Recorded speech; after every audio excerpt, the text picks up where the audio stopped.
습관으로부터라고 제가 키워드를 잡아봤는데요. 많은 분들이 공감하실 것 같습니다. 뭐, 올 여름 특히나 지금 좀, 특이한 것 같아요. 여름 초반에는 굉장히 더위가 빨리 찾아왔다가 장마도 굉장히 빨리 끝났고요. 그러고서 올여름 비가 좀 덜 오나 싶었더니 뭐 지난주까지 해가지고 뭐 전국적으로 이 비 피해가 엄청날 정도로 물폭탄이 또 쏟아지기도 하고 또 오늘부터 뭐 내일 같은 경우는 아까 뭐 제가 뉴스 보니까 뭐 백몇 년 만에 가장 더운 또 하루가 될 것 같다. 38도까지 올라갈 거다. 이런 예보가 나오기도 하더라고요. 정말 이 날씨라는 게, 이 더위라는 게 해가 갈수록 더더욱 좀 심각해지고 있는 상황인 것 같습니다. 그러다 보니까 많은 분들이 더위를 이겨내기 위해서, 견뎌내기 위해서 많은 것들을 좀 하고 계실 것 같습니다. 아까 말씀드렸던 것처럼 뭐 물을 드실 수도 있고, 아니면 시원한 에어컨, 선풍기, 아니면 뭐 샤워를 자주 하실 수도 있을 것 같고요. 하지만 그런 것들을 좀 생각을 해보면요. 뭐 선풍기 틀고, 샤워하고, 뭐 에어컨 틀고 이런 것들은 내 겉에 더위를 좀 식혀줄 수 있는 것들이죠. 네, 충분히 도움도 되는 거 맞습니다. 하지만 저는요, 이 뜨거운 여름철을 나기 위해서는 진짜 내 몸 안쪽부터 이 열을 좀 식혀줄 수 있는 진짜 에어컨이 좀 필요하지 않나라고 말씀을 드리고 싶습니다. 그 진짜 에어컨 뭘까요? 네, 바로 물입니다. 물입니다. 요거 제가 오프라인 강의에서 이렇게 똑같이 다른 리더님들한테 이렇게 질문을 드리니까 몇몇 분들이 뭐, 맥주요! 커피요! 이렇게 말씀하시는데, 물입니다, 물. 예, 저는 이 물음표 튀어나가지고, 설마 모르실까 했는데 갑자기 맥주가 튀어나와가지고 굉장히 좀 당황스러웠던 네, 맥주, 커피 얘기 나온 김에 조금만 더 얘기를 해보면요. 사실 뭐 여름철에 또 빼놓을 수 없는 음료, 식품이라고 할까요? 네, 맥주나 뭐 커피 빼놓을 수 없을 것 같습니다. 자주 드시는 분들도 계실 수 있을 것 같아요. 이 시원한 여름철에 맥주 한 잔 마시면 너무 좋잖아요. 그런데 이 맥주나 커피 같은 경우에는 요거를 계속 우리가 마시면 마실수록 내가 순간적인 갈증이라던가 순간적인 이 더위는 내려가는 것처럼 느껴지실 수도 있겠지만 어찌 보면 내 몸속에 필요한 이 수분은 더 이뇨작용 때문에 더 많이 빠져나갈 수도 있다는 걸 꼭 기억을 해주시기 바라겠습니다. 그렇다면 이런 커피나 맥주 여름철에 드시면 안 될까요? 네. 드시지 마세요! 라고 제가 말씀드린다고 안 드시겠습니까? 네. 먹어야죠, 마셔야죠. 네, 드시지 마세요가 아니라 그런 것들을 드시되 내가 뭐 맥주 한 잔 마셨으면은 물 한 잔을 평소보다 좀 더 드신다거나 커피 한 잔 마셨으면은 역시나 물 한 잔 좀 보충한다는 생각으로 내가 충분하게 수분을 보충하기는 좀 쉽지 않더라도 적어도 빠져나가지는 않게 우리가 좀 조치라도 취해보자라는 그런 마음가짐으로 생활해 주시면 좋지 않을까 싶습니다. 네, 기상청에서 발표한 이런 전망을 봐도 뭐 여름철, 뭐 올 여름뿐만 아니라 앞으로의 여름도 계속적으로 좀 걱정이 되기도 합니다. 얼마 전에 제가 한 유튜브에서 어떤 그 뉴스 영상이었나 기사였던 것 같아요. 전 세계 기상학자들의 99%가 동의한 내용이 굉장히 충격적인 내용이었습니다. 뭐였냐면요.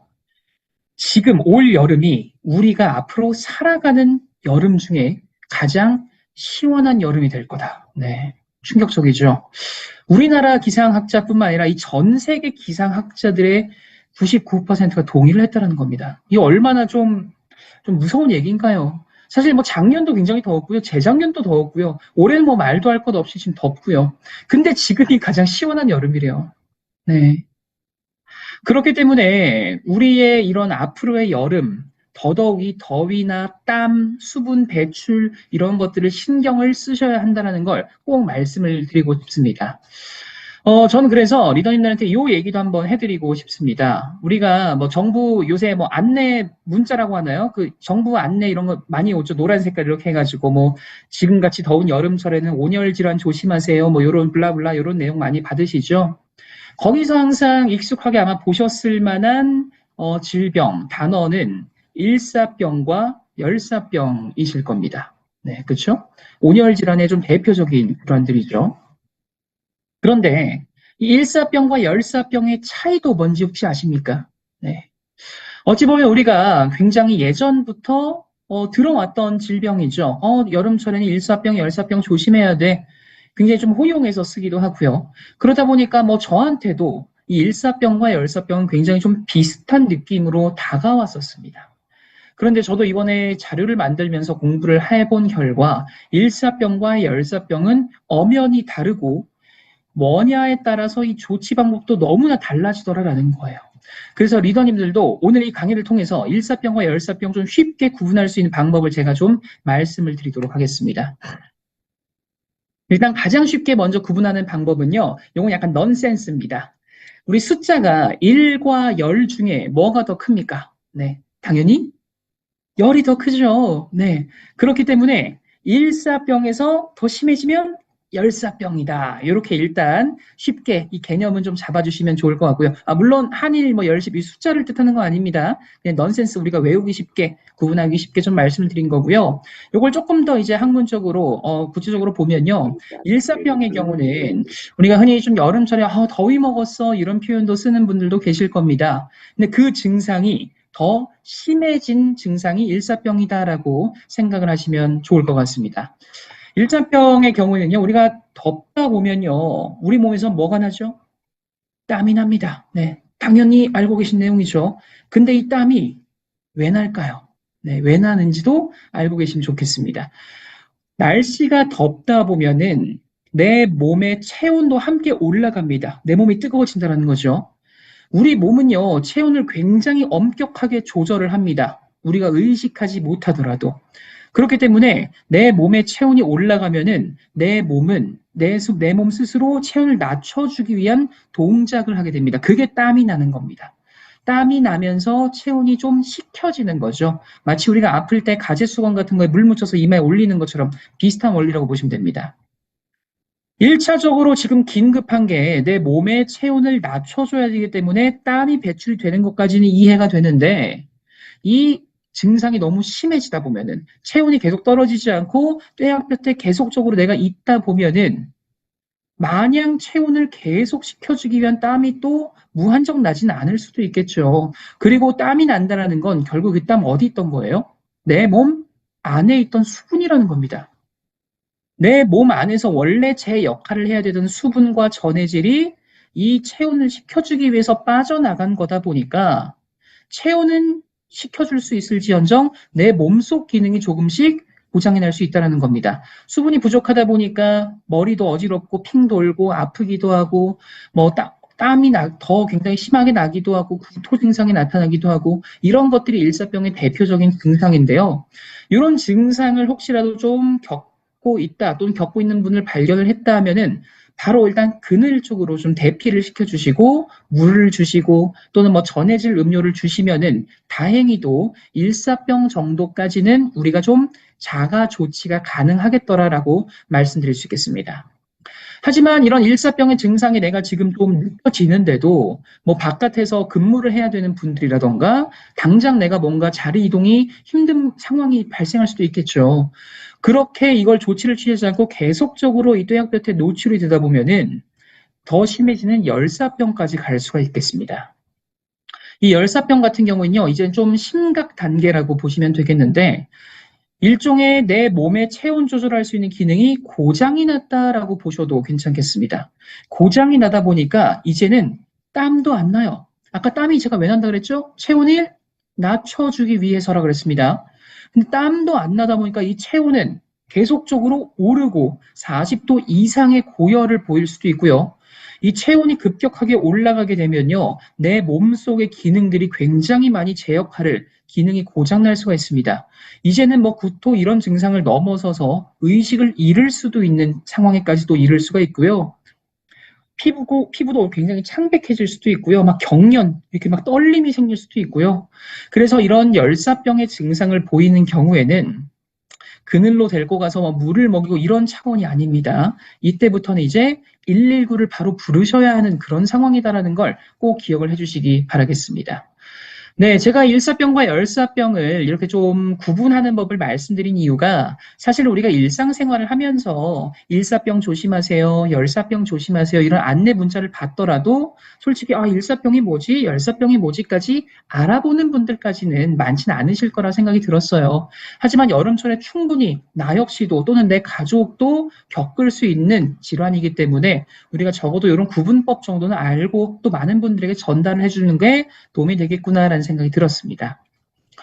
네, 다행히도 우리가 일사병과 열사병을 겪을 만큼 이 더운 여름철에 계속적으로 밖에 있을 일은 많지는 않을 겁니다.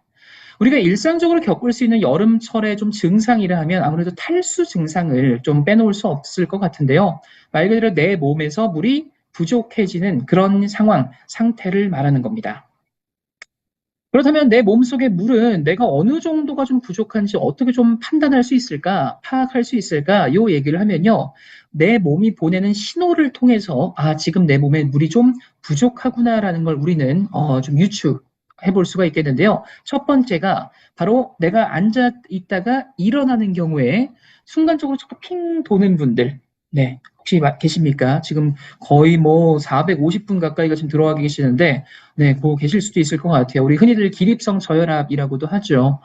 이런 증상을 내가 평소에 좀 겪으시는 분들은 뭐 실제로 혈압에 좀 문제가 있을 수도 있겠지만 내 몸속에 물이 부족해서 이런 증상도 나타날 수 있다라는 것도 기억을 해주시면 좋겠습니다. 결국에는 이 혈액순환이 되기 위해서는 이 혈액의 대부분을 차지하고 있는 90% 이상을 차지하고 있는 게 바로 수분이잖아요. 그렇기 때문에 혈액순환을 돕기 위해서는 역시나 가장 베이스이자 많은 부분을 차지하고 있는 수분 보충이 제대로 되어야겠다라는 걸 우리는 생각을 해볼 수가 있겠고요.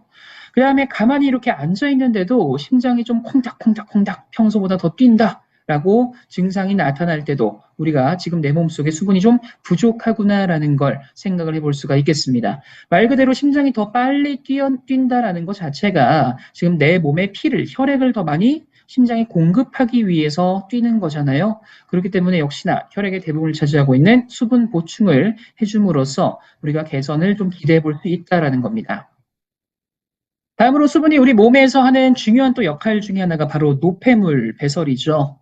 우리가 소변 색깔만 보더라도 흔히들 좀 건강 상태를 파악할 수 있다라는 이야기도 자주 합니다. 어떤 소변 색깔이 가장 좋은 색깔일까요? 네.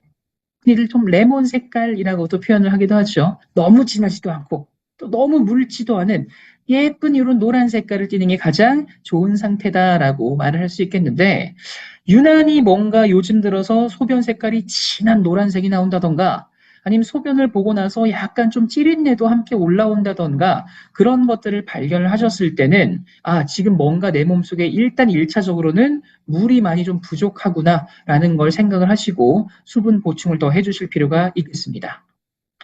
네, 마지막은 피부 탄력이 조금 떨어지는 경우를 발견을 할 수가 있겠습니다. 이건 뭐 나이가 들에 따라서 자연스럽게 생기는 뭐 피부 노화 이런 걸 말하는 게 아니라요. 평소보다 조금 더 피부가 좀 칙칙해진 것 같고 조금 더 주름이 생긴 것 같고 이런 것들을 통해서도 역시나 피부도 수분 보충이 잘 되어야지만 그 탄력도 오랫동안 유지할 수 있다는 것도 말씀을 드릴 수 있겠습니다. 일처럼 이 물이라는 건 결국에 우리 몸속에서 정말 적은 양만 부족해지더라도 큰 영향을 끼칠 수 있기 때문에 평소에 잘 드셔주셔야 한다라는 걸 꼭 말씀드릴 수 있겠고요. 우리 평소에 물 드실 때 목마를 때 물을 드십니까? 아니면 좀 습관적으로 드십니까? 네. 뭐 목마를 때 드시는 분들도 계실 거고 습관적으로 드시는 분들도 계실 겁니다. 저 같은 경우는 습관적으로 마십니다. 네, 생각난 김에 지금 좀 한 모금 마셨어요. 물은요, 전 약간 요렇게 드시는 걸 추천드려요. 그냥 생각날 때 그냥 바로바로 한 모금이라도, 비록 한 모금이라도 그냥 드셔라. 목이 마를 때 마신다라는 것 자체가 이미 내 몸속에서는 물이 부족해, 물 좀 줘라고 외치고 있는 거일 수도 있다라는 겁니다. 그만큼 이 물이라는 건요, 정말 적은 양만 부족해도 우리 몸속에 굉장한 좀 갈증을 느낄 수가 있게 하는데요. 1에서 3%가 부족하면 심한 갈증을 느끼고요. 5%가 부족하면 혼수 상태에 빠지고 12%가 부족하면 사망에 이르기까지 정말 이 적은 양으로 큰 영향을 줄 수가 있죠. 근데 지금 제가 말씀드린 요 내용 아마 그 전에 들어보셨거나 알고 계신 분들도 많이 계실 겁니다. 네. 하지만 뭐 중요한 내용이니까 또 빼놓을 수 없으니까 제가 말씀을 드렸다라는 거죠. 그런데 저는 여기서 이제 고민이 하나가 생겼어요. 무슨 고민이냐면은 리더님들에게 이 내용을 말씀드렸을 때 이미 이 내용을 알고 계신 분들이 그만큼 많다라는 거죠. 근데 아이러니하게도 이 내용을 알매도 불구하고 그럼 실질적으로 물을 많이 드시는 분들, 잘 드시는 분들을 또 여쭤보면은 그리 많지 않다는 겁니다. 네. 저는 이 부분을 우리가 해결해야 될 문제라고 생각했어요. 음. 리더님들도 아마 많은 분들에게 물의 중요성, 물의 필요성을 또 말할 일도, 전달할 일도 많으실 거라 생각을 해요. 누구님, 요즘 날씨 너무 덥잖아요. 물 평소보다 정말 많이 드셔주셔야 돼요. 여름철에는 더 뭐 물 1.5리터, 2리터 드셔야 됩니다. 이런 말씀을 하셨을 때, 이 내용을 아마 처음 들으신 분들은 거의 없을 거다라는 얘기죠. 즉, 내가 이 얘기를 해줬을 때도 이렇게 해야 된다는 걸 모르는 분들은 거의 없을 거다. 그렇다면 알고 있는데도 왜 실천을 안 할까? 전 이 부분을 좀 생각을 해봤거든요. 그만큼 와닿지는 않기 때문이 아닐까라는 결론에 좀 도달했습니다. 그래서 저는 우리 지금 1에서 3% 부족할 때 심한 갈증이 나올 수 있다 지금 적혀 있죠. 요거를 좀 다르게 한번 표현을 해보려고 합니다. 네, 1% 부족한 게 도대체 어느 정도인데 요 얘기를 해볼까 하는데요. 네, 지금 남자 한 명이 나왔습니다. 접니다. 네. 지금 또 여름 대비 저도 이제 다이어트를 열심히 또 해야 될 텐데 요때 체중이 제가 한 74kg 정도가 된다는 거거든요. 네. 74kg의 1% 아니죠. 네.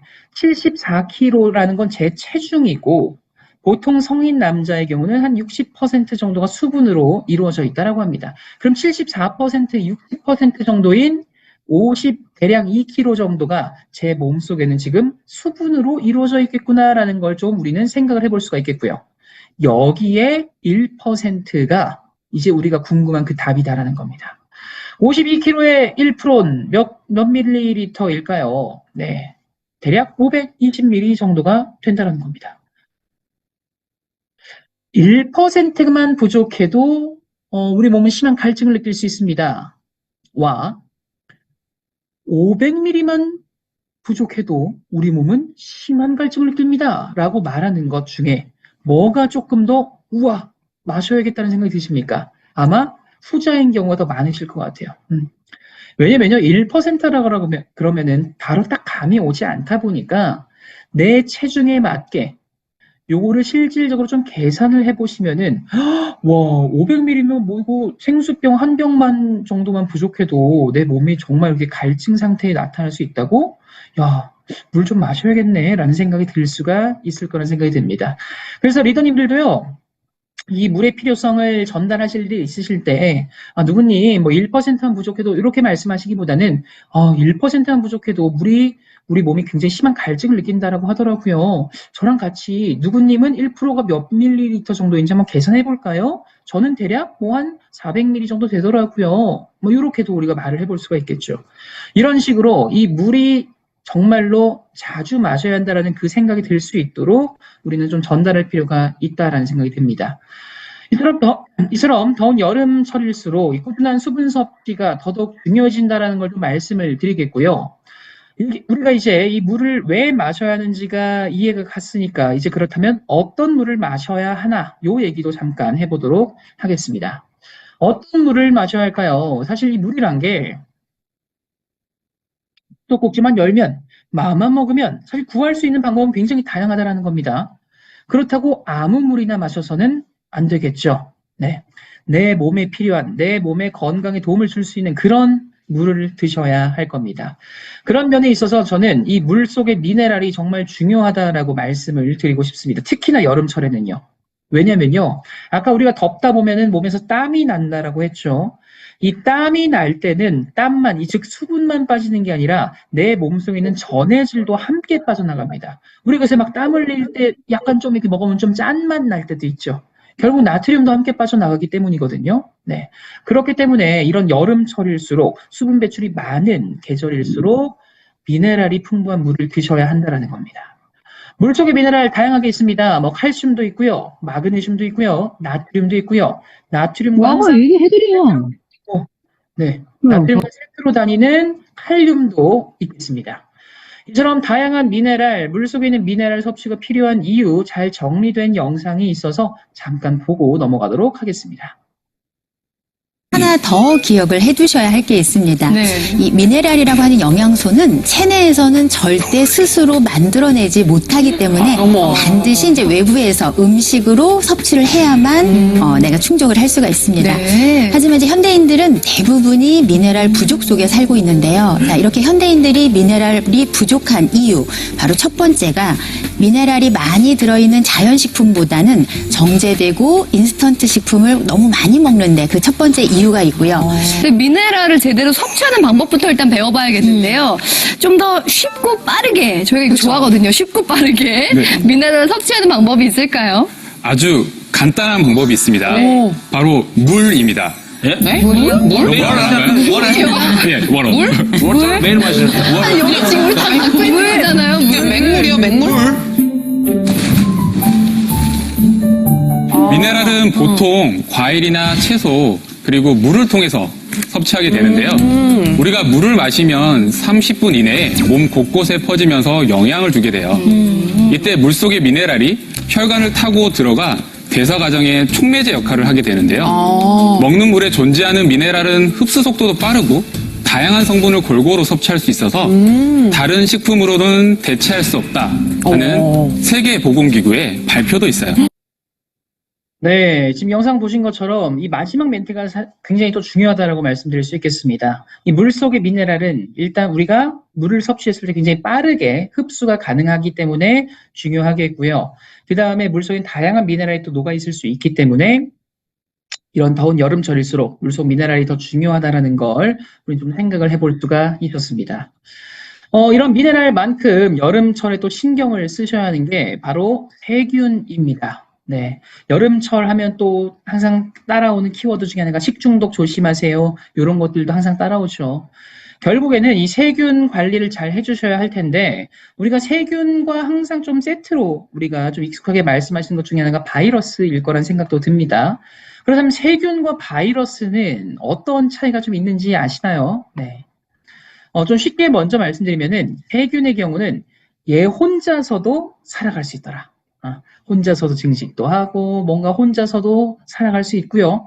바이러스의 경우는 혼자서는 못 살아간다더라라는 겁니다. 그 숙주라는 것에 기생을 해서만 살아갈 수 있는 게 바이러스인데요. 이렇게 세균과 바이러스 역시 이 물속에서 당연히 없어야 할, 우리가 그래야 안심하고 마실 수 있는 그런 요소가 될 수 있다고 생각이 듭니다. 또 세균과 함께 또 제가 말씀드리고 싶은 부분은요, 바로 박테리아인데요. 혹시 세균이랑 박테리아는 또 어떻게 차이가 나는지 아시나요? 네. 이건 약간 이렇게 생각하시면 쉽습니다. 애플과 사과가 어떻게 다를까요? 네. 다르지 않죠. 네. 영어가 애플이고 한국어가 사과입니다. 세균이 한국어고요. 요거 영어로 하면 박테리아더라. 네. 왜 말씀드렸냐면은 제가 이렇게 강의하다 보면 종종 세균이랑 박테리아랑 좀 다른 거라고 생각하는 분들도 계시더라고요. 그냥 영어 표현이냐 한국어 표현이냐 이렇게 이해를 쉽게 해주시면 될 것 같습니다. 네, 이 세균을 신경 써야 되는 이유, 아까 말씀드렸던 것처럼 이 여름철에는 식중독 발생이 다른 계절 대비 훨씬 더 많은 발병이 되기 때문입니다. 뭐 봄, 여름, 가을, 겨울 매달 이 식중독 환자는 발생 자체는 한다라고 해요. 하지만 1년에 60% 이상의 환자가 여름철에 몰려 있다라고 합니다. 그렇다면 이런 더운 여름철 왜 이렇게 식중독 환자가 많이 발생을 하나 보니까 덥고 또 우리나라 또 습하죠. 그러다 보니까 세균의 번식이 굉장히 빨라질 수 있는 계절이기 때문입니다. 식재료 같은 것들을 제대로 익혀 드시지 않거나 식재료 같은 것들을 제대로 세척해서 드시지 않을 경우에 우리는 식중독에 걸릴 확률이 높아진다라고 말씀드릴 수가 있겠는데요.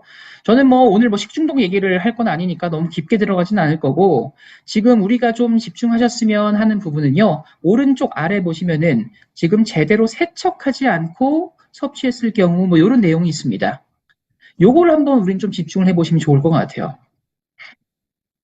과일이든 뭐 야채든 채소든 뭐 여러 가지 식재료들을 우리는 그냥 드시지 않고 아마 잘 세척해서 드실 겁니다. 왜 세척을 해서 드실까요? 뭐 여름철에는 뭐 이런 식중독을 예방하기 위해서도 있겠지만 다른 계절에도 아마 씻어서 드실 겁니다.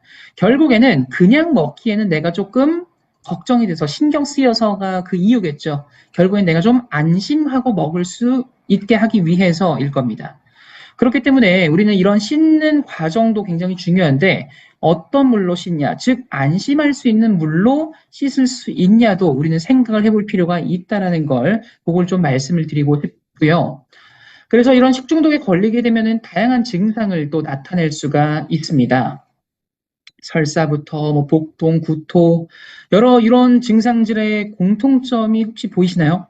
네.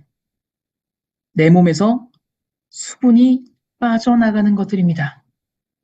설사하면, 토하면, 안 그래도 더운 여름철 그냥 가만히 있어도 땀이 나는 계절인데 설사하고 토까지 하면은 몸속에 있던 수분이 더 빠져나가는 거예요. 그러다 보니까 아래쪽에는 피로가 찾아오고요. 탈수 증상 찾아오고요. 결국에는 식중독에 걸린 상태 역시나 물 섭취가 가장 또 첫 번째 조치법이겠구나라는 생각도 들었습니다.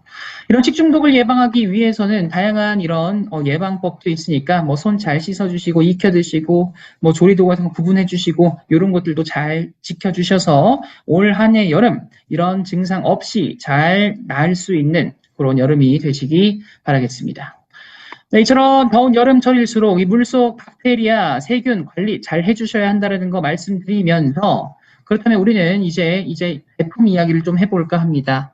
지금까지 물을 왜 마셔야 하는지 그리고 또 여름철엔 특히나 뭘 신경 써야 하는지 이러한 부분들에 대한 이야기를 나눠봤는데요. 지금까지 제가 말씀드린 부분들 우리 이스프링과 함께라면 큰 걱정 없이 안심하고 물 마시는 데 있어서는 우리가 편안한 생활을 할 수 있겠다라고 말씀드릴 수 있겠습니다.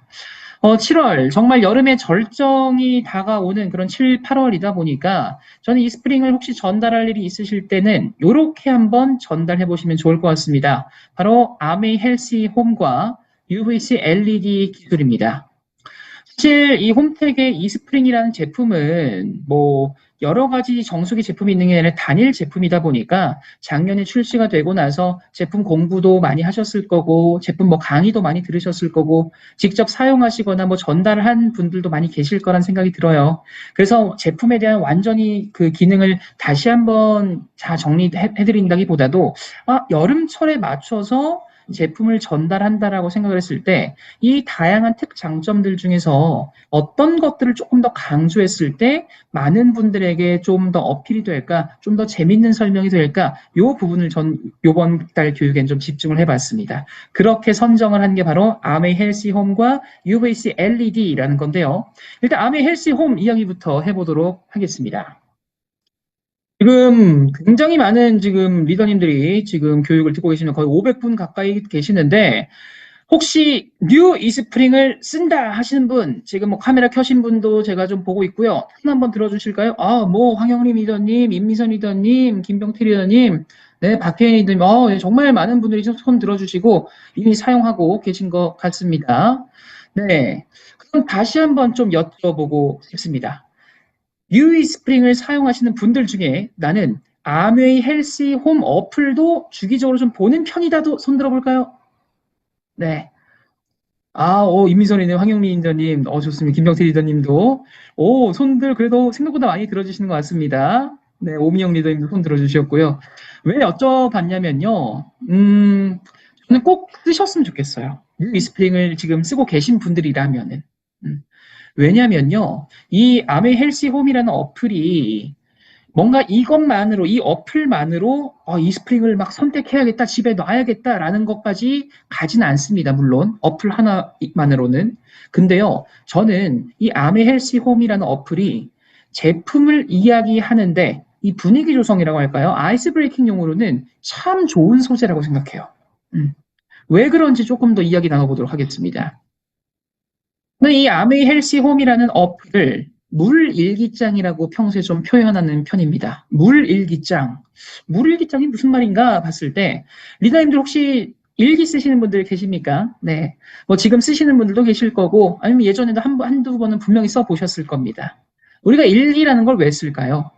오늘 있었던 일을 기록하고, 내가 뭐 했는지 적어보고, 또 내일은 뭐 할지, 앞으로 뭐 할지 계획도 세우고, 이런 것들의 기록물인 거잖아요. 그렇기 때문에 우리는 내가 어떻게 좀 살아왔는지, 살아갈지도 조금 더 생각해 볼 기회라던가 시간도 주어질 겁니다. 저는 물 마시는데도 이 일기가 꼭 필요하다고 생각해요. 아까 제가 말씀드렸죠. 물의 중요성, 물을 왜 마셔야 하는지 이런 것들을 모르는 분들은 아마 거의 없을 거다. 근데 이렇게 중요한 걸 알매도 불구하고 실질적으로 자주 많이 드시는 분들은 이렇게 주변을 둘러보면 또 많지가 않더라라는 거예요. 그래서 우리가 일기도 사실은 한두 번 안 쓰다 보면 또 잊고 넘어가는 경우도 많잖아요. 물도 마찬가지예요. 내가 오늘 이렇게 강의 듣고 진짜 물 많이 마셔야겠다라는 생각이 들었겠지만 또 뭐 하루 이틀 하다가 또 흐지부지 되는 경우가 있을 수도 있고요. 그런 이 물 마시기 습관을 잘 기록해 줄 수 있는, 대신 해줄 수 있는 게 바로 이 아메 헬시 홈이라고 말씀드리고 싶습니다. 하루에 내가 뭐 1.5리터의 물을 마셔야겠다라고 마음을 먹더라도 비커를 갖고 다니면서 막 눈금을 재면서 물을 마실 수는 없잖아요.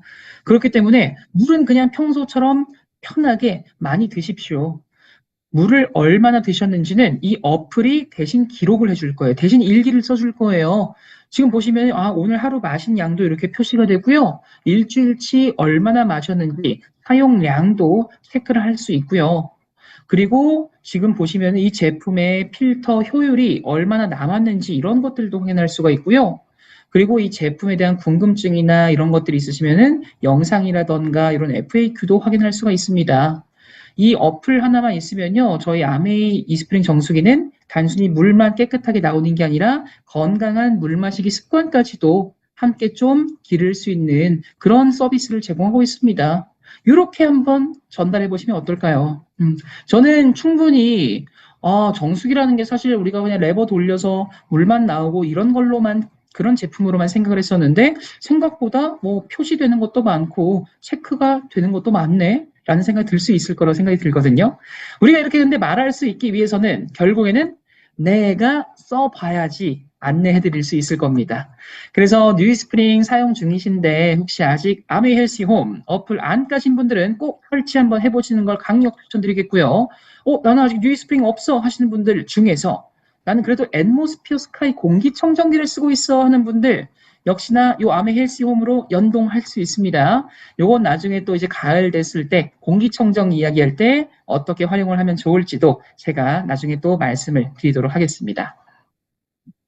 네, 그리고 미네랄 아까 말씀드렸습니다. 우리 아메이 이스프링, 지금 뉴 이스프링 전에 기존 이스프링에서도 워낙 또 익숙하게 보셨을 만한 문장일 것 같습니다. 미네랄은 지키고 오염물질은 제거합니다. 라는 요 한 문장 어떻게 나올 수 있을까요? 바로 이 두 가지의 개념 덕분이죠.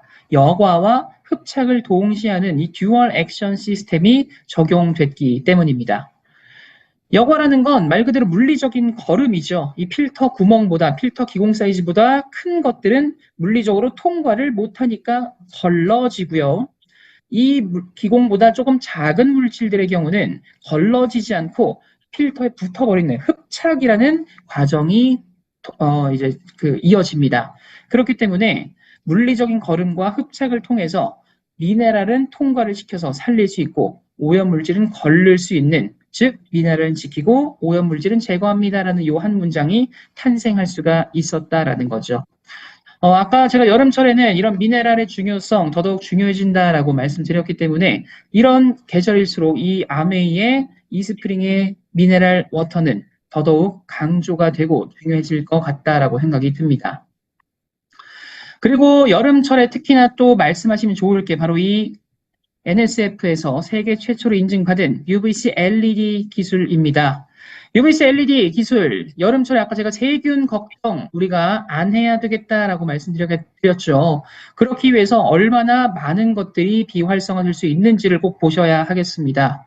박테리아, 아까 세균이라고 말씀드렸습니다. 박테리아의 경우에는 99.9999%, 바이러스의 경우에는 99.99%까지 비활성화시킬 수 있기 때문에 정말 지금같이 덥고 습한 여름철에 안심하고 마실 수 있는 물이겠구나라는 걸 우리는 생각을 해볼 수가 있겠고요.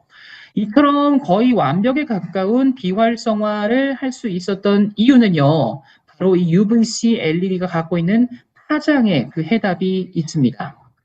우리 흔히들 UVC 살균 이런 표현을 많이 들어보셨을 겁니다. UVC 살균을 하면요, 안 하는 것보다는 당연히 무조건 좋습니다. 안 하는 것보다는. 그렇죠? 당연하겠죠. 그런데 이 UVC라고 해서 다 같은 UVC는 아닐 수도 있다는 걸, 그걸 리더님들은 꼭 알아주시면 좋겠습니다. 무슨 말이냐면요, 이 UVC가 결국에는 빛이 조사가 되면서 그 살균 과정이 이루어질 텐데, 이게 어떤 파장을 보이냐에 따라서 살균력은 달라질 수 있다는 거예요. 다시 한번, 어떤 파장을 보이냐에 따라서 살균력은 달라질 수 있다는 거예요.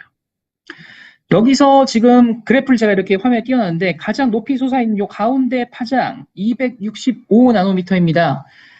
가장 살균력이 좋다라고 하는 파장입니다. 그리고 우리 뉴 이스프링의 파장은요, 265에서 269나노미터의 파장을 보임으로써 아까 말씀드렸던 박테리아부터 바이러스까지 99.99% 이상의 효율을, 비활성화를 보일 수 있는 그런 UVC 기술로 탄생할 수 있었다라는 걸 꼭 기억해 주시기 바라겠습니다. 네, 이런 UVC가 LED가 갖고 있는 기술에 대해서, 성능에 대해서 글로벌 본사에서 시험 영상을 촬영한 게 있는데요. 이것도 간단하게 보고 넘어가도록 하겠습니다.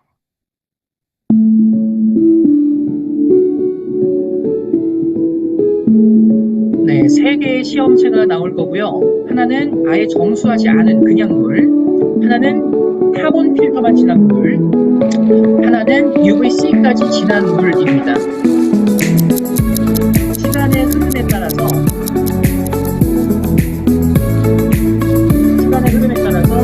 세균이 발생을 하면 이렇게 빨갛게 색깔이 변하는 걸 보실 수가 있는데요. 보칙 하단에 있는 UVC까지 통한 물은 거의 스무 시간이 지났음에도 불구하고 색깔이 변하지 않는 그걸 확인하실 수가 있겠습니다. 이처럼 UVC를 통해서 세균과 바이러스가 그만큼 효과적으로 비활성화됐다는 걸 우린 눈으로 또 확인해 볼 수가 있었고요. 그리고 기존 UVC 램프에서 UVC LED로 변경이 되면서 생긴 그런 장점들도 말씀을 드려보도록 하겠습니다. UVC LED로 변경이 되면서 좋아진 장점들은, 지금 혹시 댁에서 듣고 계신 분들은 우리 집 이렇게 조명을 한번 볼게요. LED이신 분들도 계실 거고 형광등인 분들도 계실 겁니다. 네, 아니면 형광등 쓰셨다가 LED로 바꾼 분들도 계실 거고요. 형광등 쓰셨다가 LED로 바꾸신 분들은 왜 바꾸셨습니까? 아마 전기료도 좀 적게 나온다 그러고, 좀 더 빛이 밝다 그러고, 좀 더 오래 쓴다 그러고, 이런 장점들 알고 계실 겁니다. 여기 정수기에 적용이 된 UVC LED도 동일한 장점이라고 보시면 되겠습니다. 25% 정도 에너지가 절약이 가능하고요. 한번 설치가 되면은 최대 10년 동안 쓸 수가 있습니다. 10년 동안 쓸 수 있다는 건 어떤 의미일까요? 1년마다 폐기물이 안 나온다라는 얘기죠. 네, 폐기물이 안 나온다. 요것도 어떻게 좀 감성을 터치하는 문장으로 바꿀 수 있을까요? 전 이렇게 한번 제안 드리고 싶습니다. 누님, 요즘 저희 뉴 이스프링 이번에 저희 정수기 새로 나온 것 같은 경우에는요, 요 정수기만 쓰더라도 요새 환경 같은 거 많이 생각하자라고 그런 캠페인이나 이런 것도 많은데, 저희 정수기만 쓰셔도 어찌 보면 환경을 생각하는 사람이 될 수가 있어요. 어떻게 그럴 수가 있냐면요, 기존에는 UVC 램프여가지고 1년에 한 번씩 폐기물이 나왔었는데, 이번엔 LED로 변경이 되면서 이제 1년에 한 번씩 폐기물이 안 나오거든요. 근데 1년에 쓰레기 폐기물 하나 안 나오고, 내 입장에서 생각해보면은 그냥 하나 안 나오는 거니까 되게 큰 건가 생각이 드실 수도 있겠는데, 이 이스프링이라는 제품은 한국에서만 판매되는 게 아니라 전 세계적인 글로벌 제품이거든요. 그렇다 보니까 전 세계적으로 정말 몇백만 명이 지금 쓰고 있을 거 아니에요? 근데 이 몇백만 명이 1년에 폐기물 하나씩만 안 나와도, 안 버려도 정말 몇백만 개의 쓰레기가 안 나오는 효과를 가질 수 있는 거고요. 쓰레기만 안 나오는 것뿐만 아니라 이 UVC를 다시 또 안 만들어도 되는 것까지 생각해 보면은 정말 많은 부분에서 환경을 또 생각할 수 있다고도 말씀드릴 수 있을 것 같아요. 약간 요렇게도 또 표현할 수 있지 않을까라는 생각이 듭니다. 그래서 요 10년간 쓸 수 있다라는 것도 우리가 어떻게 좀 뭐 소비자의 언어로 또 변경시킬 수 있을까도 많은 고민해 주시면 좋을 것 같습니다. 네, 이렇게 제가 지금 7월 달 우리 뉴 이스프링 제품을 좀 어떻게 전달하고 어떤 것들을 좀 강조를 하면 좋을까에 대한 이야기를 나눠봤습니다. 아메이 헬시 홈 이야기 해봤고요. 그 다음에 UVC LED까지 한번 이야기를 나눠봤습니다. 그렇다고 이제 기존 UVC, 뉴 이스프링에서 갖고 있는 장점을 안 말할 수는 없겠죠. 갖고 있는 장점들 간략하게 요약 정리도 해보도록 하겠습니다. 새로운 시대에 맞는 그런 많은 오염 물질들을 또 걸러내고 있습니다. 미세 플라스틱 99% 제거, 과불화합물 전 1종 NSF 인증, 그리고 신종 의약품 19종에 대한 여과 성능까지 검증받았습니다. 이럴 수 있었던 이유는요, 우리 E3 카본 필터와 UVC LED의 기술력이 결합이 된 결과물이겠죠. E3 카본 필터, E스프링의 E, 3, 세 가지의 단계 필터링을 거친다 해서 E3 카본 필터입니다. 첫 번째 단계, 프리필터입니다. 가장 앞에서 큰 물질을 먼저 걸러준다라고 보시면 되겠고요. 뭐 녹물이라던가 뭐 모래, 흙 이런 큰 물질들을 걸러준 역할을 하게 됩니다. 이 프리필터를 거친 물은 두 번째 단계인 디펜스 가드로 연결이 됩니다. 디펜스, 뭔가 이렇게 막아주는 가드, 가드 이렇게 딱 막는 느낌이죠. 디펜스 가드에서 하는 역할은요, 가장 안쪽에 있는 이 카본 블럭 필터를 다시 한번 또 보호해주는 역할이다라고 보시면 되겠습니다. 디펜스 가드에서 걸러지는 가장 대표적으로 좀 리더님들이 기억하시면 좋은 물질이 미세 플라스틱이 2호 단계에서 걸러집니다. 네. 우리 미세 플라스틱, 뉴 이스프링이 이제 처음 출시가 됐을 때 정말 많이 강조가 됐었고 지금도 많이 강조하실 내용이라고 저는 생각이 듭니다. 바로 미세 플라스틱 99% 제거 능력을 갖고 있는 정수기이기 때문인데요. 미세 플라스틱 99%라는 이 한 문장이 나오기까지 정말 많은 그런 과정을 거쳤습니다. 그냥 아무 시험 기관에서나 인증받은 거 아니고요. 제 얼굴이 갑자기 이렇게 꺼멓게 보일까요? 다시 또 하셨네요. 네. 아무 인증기관에서 받은 게 아니고요. NSF라는 전 세계적인 공신력을 가진 수처리 관련, 정수처리 관련 이런 기관에서 인증을 받은 그런 인증 결과고요. NSF 기준보다도 훨씬 더 엄격하게 까다롭게 인증받은 결과라고도 말씀드릴 수 있겠습니다. 0.5에서 1마이크로미터 정도의 입자가 여과 성능이 85% 이상이 보이면은 NSF에서는 요 정수기는 미세 플라스틱을 걸을 수 있습니다. 라고 인증을 해주는데, 아웨이는 거기서 멈추지 않았다라는 거죠. 오케이. NSF 인증 받은 것까지는 좀 좋은데, 잠깐만. 85%면은 10몇 프로는 아직 물속에 있을 수도 있다라는 거잖아요. 저희는 그것도 용납을 못 하겠어요. 왜냐하면 요즘 사람들 미세 플라스틱을 얼마나 신경 쓰는지 우리는 알기 때문에 그래서 집요하게 99%까지 인증을 받았다라는 겁니다. 그게 우리가 지금 보고 계시는 미세 플라스틱 NSF에서 99% 제거한다는 인증을 받았다라는 결과물이니까 이 뒤에 숨겨진 이 비하인드 스토리를 꼭 말씀을 전해주시기 바라겠습니다. 네, 이렇게 디펜스 가드까지 거친 물은요, 마지막 카본 블럭 필터로 전달이 됩니다. 가장 핵심적인 필터고요. 170여 가지 이상의 물질을 여과할 수 있는, 걸러낼 수 있는 요 카본 블럭 필터입니다. 그 중에서도 신종 의약품 19종에 대한 여과 성능 검증, 요게 이제 뉴 이스프링이 출시가 되면서 업그레이드가 된 부분 중에 하나죠. 저 같은 경우는 제가 제품을 교육하는 제품 강사이기 전에 저도 이 뉴 이스프링이라는 제품을 쓰는 사용자 중에 한 명이거든요.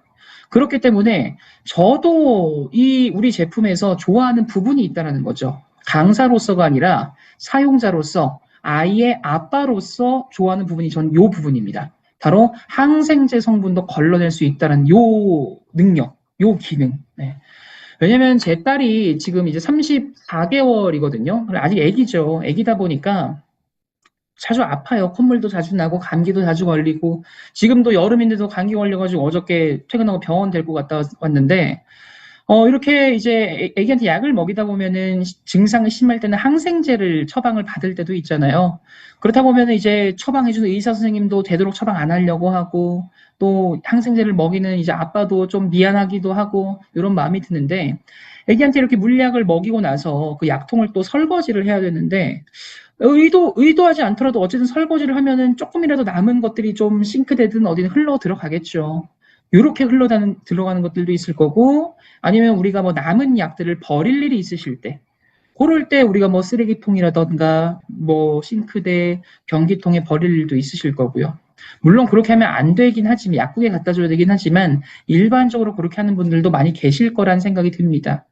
이런 것들이 한 번, 두 번 쌓이다 보고 또 몇 년, 몇십 년이 흘렀다 보니까 이렇게 우리가 어찌 보면 좀 무심코 했던 행동이 내 삶에, 우리의 삶에 영향을 주기 시작했다라는 거죠.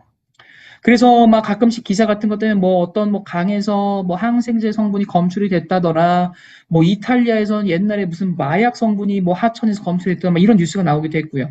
이런 것들을 보면은 이제 사실 결국 그런 물을 우리가 정수를 해서 마실 거 아니에요.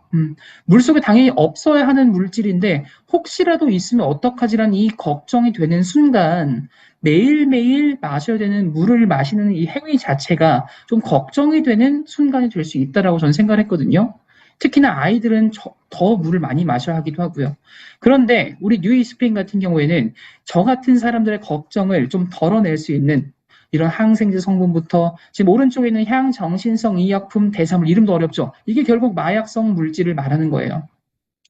이런 물질들도 걸러낼 수 있습니다라는 검증을 받았다는 거거든요. 그렇기 때문에 아이의 아빠로서 이런 부분이 참 마음에 드는 그런 부분 중에 하나다라는 그런 말씀도 좀 드리고 싶습니다. 리더님들도 제품을 혹시라도 전달할 일이 있으실 때 우리가 지금 이 뉴 이스프링 가진 정말 많은 장점들이 있을 겁니다. 이 장점들을 내가 모두 다 쏟아낸다라고 생각을 하시기보다는 내가 이야기 나누는 사람은 뭐 어떤 나이대인지, 뭐 아이의 나이는 어떤지, 또는 뭐 직업은 뭔지, 물을 평소에 얼마나 많이 먹는지 등등등 이런 것들을 조금 더 구체화해서 우리가 이 키워드를 정리를 해보시면은 이스프링의 장점이 누군가에겐 이 부분이 더 강하게 나타나고 누군가는 이게 조금 더 크게 어필이 되고 그렇게 생각이 들 수도 있다는 말씀도 전달해 드릴 수 있겠습니다. 네, 이런 신종 의약물질뿐만 아니라 과불화 화합물도 신경을 써 주셔야겠습니다. 가장 대표적인 과불화합물 피포와 피포스 같은 경우에는 1, 2군 발암물질로도 알려져 있고요. 이뿐만 아니라 NSF에서 이제 하위 5종에 대한 과불화합물도 걸러내는 게 좋습니다라고 기준이 신설이 됐습니다. 그래서 뉴 이스프링의 경우에는 지금 현재 NSF에서 인증하고 있는 전 7종에 대한 과불화합물을 모두 인증을 받은 그런 제품이고요.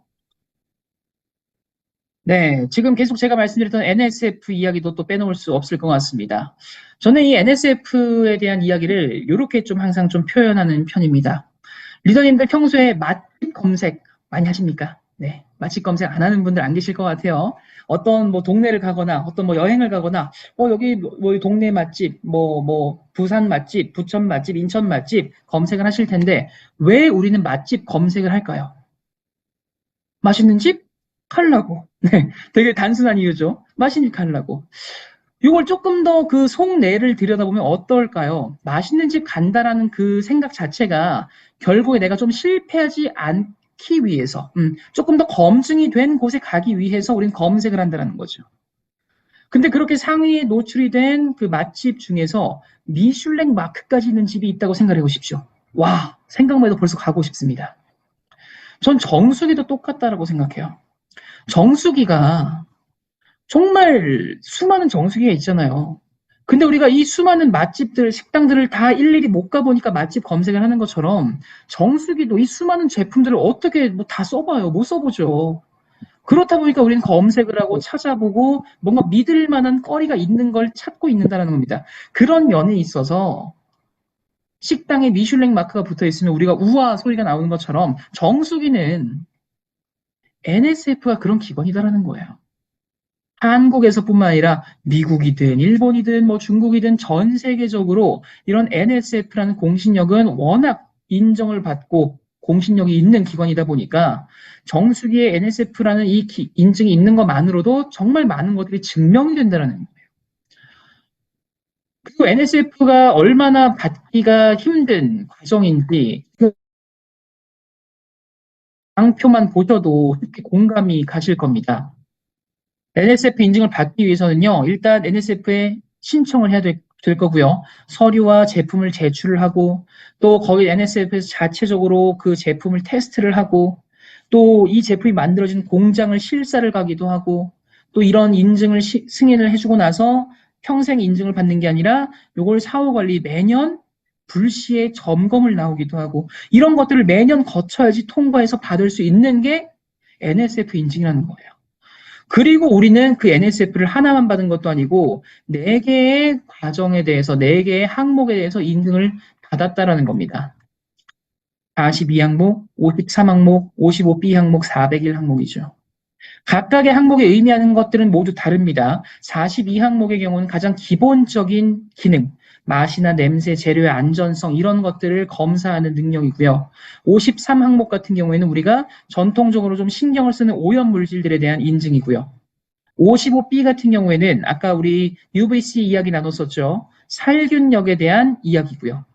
401 항목의 경우에는 새롭게 발견되는 오염 물질에 대한 인증입니다. 이 모든 것들을 다 통과하고 나온 제품이 뉴 이스프링이라는 제품이고요. 이런 NSF 인증뿐만 아니라 정수기 업계에서 정말 큰 인증을 받고 있는 또 하나의 인증기관 WQA의 골드실도 함께 받은 그런 제품이다라는 것도 말씀드릴 수가 있겠습니다. 이처럼 단순히 제품, 우리 입으로 우리 거 좋아요라고 말만 하는 게 아니라 정말 믿을 수 있는 제3기관에서의 공신력 있는 인증까지 받은 제품이기 때문에 더더욱 안심하고 사용할 수 있겠구나라는 생각을 말씀을 드릴 수 있겠습니다. 네, 이렇게 오늘 제가 말씀드릴 내용은 얼추 다 말씀을 드렸습니다. 우리 뉴 이스프링이 가진 특장점들 좀 이렇게 살펴보는 시간도 있었고요. 7월 달에 요 아메 헬시홈과 UVC LED 기술에 조금 더 집중을 해서 여름철에 맞는 그런 제품 설명도 한번 해보자라는 그런 내용으로 이야기를 한번 나눠봤습니다. 네, 마지막으로 제가 좀 제안 드릴 부분은요. 요거는 약간 우리 선풍기 여름철에 트실 때 그냥 바로 틀지 않으시죠. 분해해가지고 팬도 한 번씩 닦아주시고 하시죠. 그런 것처럼 우리 정수기 물 나오는 이 길목 퍼싯도 한 번씩 세척해주시면 훨씬 더 좋은 깨끗한 물 습관을 가질 수 있으실 것 같습니다. 뉴 이스프링 기준으로 말씀드리면요. 퍼싯 뭐 돌리고 이런 거 할 거 없이 그냥 요 거미목 부분 이렇게 당기면 빠지거든요.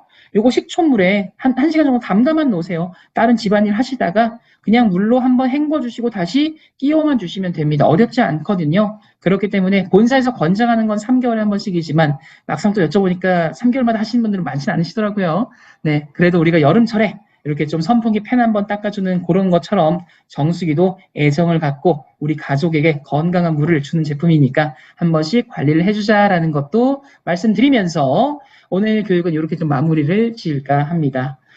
네, 지금같이 덥고 습한 여름철 수분 관리 정말 잘 해주셔야겠고요. 그럴 때일수록 이 정수기 필요성도 더더욱 많이 늘어나는 계절이다라고 생각이 듭니다. 혹시라도 정수기를 알아보시거나 주변에 문의가 들어오는 경우가 있으실 경우에는요. 지금 10개월 무이자 할부 프로모션까지 너무 좋은 프로모션이 있으니까 가격적인 그런 메리트까지 가져가시면서 건강한 맛있는 그런 물 습관 가지시면 좋을 것 같습니다. 네, 늦은 시간까지 이제 벌써 10시가 다 돼갑니다. 금요일 저녁에 이렇게 많은 분들 집중해 주시고 참여해 주셔서 너무나 저도 즐겁게 강의한 것 같고요. 전 나중에 또 좋은 강의로 찾아뵙도록 하겠습니다. 편안한 밤 되세요.